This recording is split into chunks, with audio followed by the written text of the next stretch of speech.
ବିଚାରିଟା ମନ ଦୁଃଖ କରିନଥାନ୍ତା। ତମେ ମୁଁ ନଥିବା ବେଳେ କାହିଁକି ପ୍ରବେଶ କରୁଛ ମୋ ଘରକୁ? କାହିଁକି ପ୍ରବେଶ କରୁଛ? ଗୋଟେ କାମ କରୁନା, ଆଗରୁ କରିଥିଲେ ବହୁତ ଭଲ ହେଇଥାନ୍ତା। ଏବେ ସମୟ ଅଛି କରିଦିଅ, ବଜାରରେ ପଳା ଗୋଟେ ବଡ଼ ହୁଡୁ ତିଆରି କରିଦିଅ। ଲେଖିଦେବ ଓଡ଼ିଆରେ ଏଠାରେ ପ୍ରବେଶ କରିବା ନିଷେଧ, ଇଂଲିଶରେ ଲେଖିଦେବ ନୋ ଏଣ୍ଟ୍ରି, ସଭା ତଳେ ହିନ୍ଦୀରେ ଲେଖିଦେବ ଇହା କୋଇ ଘୁଷେଗା ନାହିଁ। ମୁଁ ତ ମନେ ପଡାଇ ମୁଁ ତ ବାହାର ଖିଆ ବାହାର ପଳେଇ ତୁ ଗେଟ୍ ଖୋଲିଲୁ? ଖୋଲିଲୁ? ମୋ ଧାରମ ଭାଇ ଆଉ ସେ ଆସି କବାଟ ପିଟିବେ ଆମେ ତାକୁ ଏମିତି ଫେରେଇଦେବି। ଭଲ କଥା କହୁଛୁ ତମେ। ଆଉ ତମ ଭାଇ ଭଉଣୀ ସମ୍ପର୍କକୁ ମୁଁ ଅସ୍ୱୀକାର କରୁଛି। ଜାଣିଛ ନା, ବେଶୀ ଯଦି ବାଡେଇ ପିଟି ହବ ତାହେଲେ ଶଙ୍ଖାକୁ ଖୋଲିଦେବି, ଏ ସିନ୍ଦୁରକୁ ପଚିଦେବି। ରାଣ୍ଡୋ ରାଣ୍ଡୋ ମୋ ଧାରମ ଭାଇ ସହିତ ଚାଲିବି, ଜାଣିଥା। କଣ ମାଛ ବିହାଣ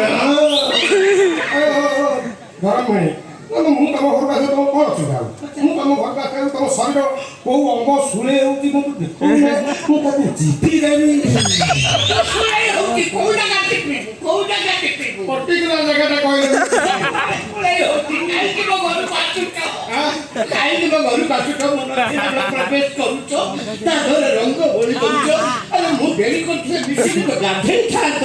ଆପଣ ମରାମରି ହେଇ ମୁଁ ସାବୁନ ମାରି ଫେଣ କରି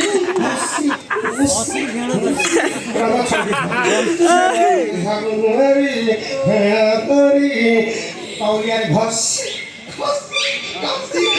ସବୁ ଛଡ଼େଇ ଦେଇଥାନ୍ତା। ମୋରି ବାଥରୁମରେ କବାଟ ଦେଇକି ମୁଣ୍ଡ ପିଟି ମାର ସେଇଠି, ମୁଣ୍ଡ ପିଟି ମାରିଗଲେ କଣ ତମେ ସେବା କରିପାରିବି? ସେଇଠି ଧରମ ଭାଇ ତମେ ତମେ ଯାଅ, ମୁଁ ଯାଉଛି ଗାଧେଇକି ଶୋଇ ପଡ଼ିବ। ନା ତୋ ବଡି ରେଷ୍ଟ ଚାହୁଁ। ହାଲିଆ ଲାଗିଲାଣି। ତମେ ଆଉ କୋଉଦିନ ଆସିଲେ ଆମେ ବାଥରୁମରେ ସାୱାର ଖୋଲିକି ସାବୁନ ଲଗେଇ ଘଷା ଘଷି ଗାଧେଇ ପଡ଼ିବା। କି ମଜା ବେ ଆସୁଛି ଭାଇ।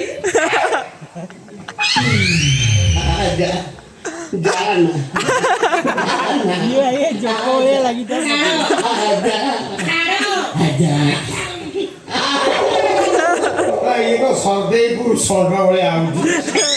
ଏମିତି କଣ ଖୁସି ଆଉ ଖୁସି କି